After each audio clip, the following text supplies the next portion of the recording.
plus rien ne pouvait sauver la vie de ce bébé, jusqu'à ce que son grand frère fasse un miracle.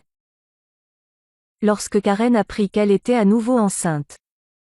Comme toute bonne mère, elle fit tout son possible pour préparer son fils Michael, 3 ans, à ce nouveau venu. Et lorsqu'ils apprirent que le futur bébé allait être une petite fille, Michael décida de chanter des chansons à sa petite sœur, dans le ventre de sa mère, jour après jour et nuit après nuit. Il établissait ainsi un lien profond et sincère avec sa sœur, avant même de l'avoir rencontrée. La grossesse de Karen se déroula ensuite tout à fait normalement. Puis les premières contractions arrivèrent. Toutes les 5 minutes, puis 3, puis toutes les minutes. Malheureusement, des complications survinrent alors, et Karen passa des heures en salle de travail. Allait-elle subir une césarienne? Après un long combat, la petite sœur de Michael vit enfin le jour. Une petite sœur qui était alors dans un état critique. Toute sirène hurlant dans la nuit, l'ambulance se précipita jusqu'à l'unité de soins néonataux intensifs de l'hôpital Saint-Mary's, à Knoxville, dans le Tennessee. Des jours entiers s'écoulèrent. L'état de la fillette empira. Le spécialiste en pédiatrie fut contraint d'annoncer aux parents. Il n'y a pas grand espoir. Préparez-vous au pire. Karen et son époux prirent alors contact avec un cimetière local, pour réserver un emplacement. Chez eux, ils avaient préparé une pièce spéciale pour la nouvelle arrivante. Mais désormais, ils devaient songer à préparer un enterrement. Michael, pourtant, continuait de demander à ses parents s'ils pouvaient voir sa sœur. « Je veux chanter pour elle », disait-il constamment. Après une seconde semaine en soins intensifs, l'enterrement semblait toujours plus proche. Michael continuait de vouloir chanter pour sa sœur, mais les enfants ne sont jamais autorisés à entrer dans le service de soins intensifs. Karen avait pourtant pris une décision. Elle emmènerait Michael avec elle, que les médecins l'acceptent ou non. S'il ne voyait pas sa sœur maintenant, il ne la verrait peut-être jamais en vie. Elle l'habilla donc d'une combinaison trop grande, et l'emmena aux soins intensifs. Il ressemblait à un tas de linge en vrac. Dès qu'elle le vit, l'infirmière en chef le reconnut, et cria. « Sortez cet enfant d'ici, maintenant.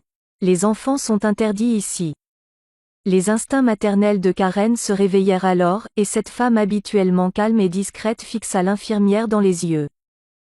Une expression décidée sur le visage, il ne partira pas tant qu'il n'aura pas chanté pour sa sœur. Karen emmena ensuite son fils jusqu'au chevet de la fillette. Là, il regarda un instant le bébé agonisant. Et puis, après quelques secondes, il commença à chanter. Avec sa voix cristalline d'enfant de 3 ans, il chanta. You are my sunshine, my only sunshine. You make me happy when skies are gray. Aussitôt, le bébé sembla réagir, son pouls commença à se calmer, et à devenir régulier. Continue de chanter, Michael, l'encouragea Karen, les larmes aux yeux. You'll never know, dear, how much I love you. Please don't take my sunshine away. Et plus Michael chantait pour sa sœur, plus le bébé réagissait, sa respiration difficile devenant soudain douce, comme le ronronnement d'un chat. Continue de chanter, mon cœur.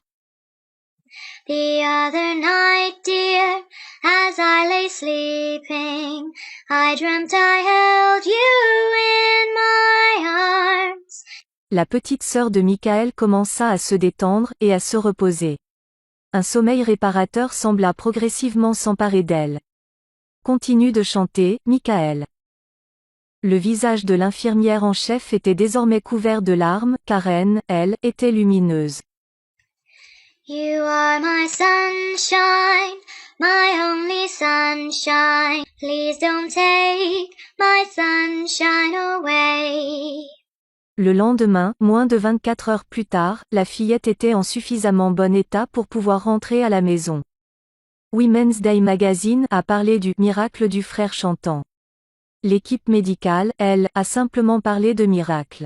Karen, de son côté, mentionne le miracle de l'amour. N'abandonnez jamais les gens que vous aimez, l'amour est la plus grande des forces. Transmettez ce message et cette histoire à tous ceux qui ont eu une influence positive sur votre vie. Aux yeux du monde, vous n'êtes peut-être qu'un individu, mais aux yeux d'un individu, vous êtes peut-être le monde tout entier.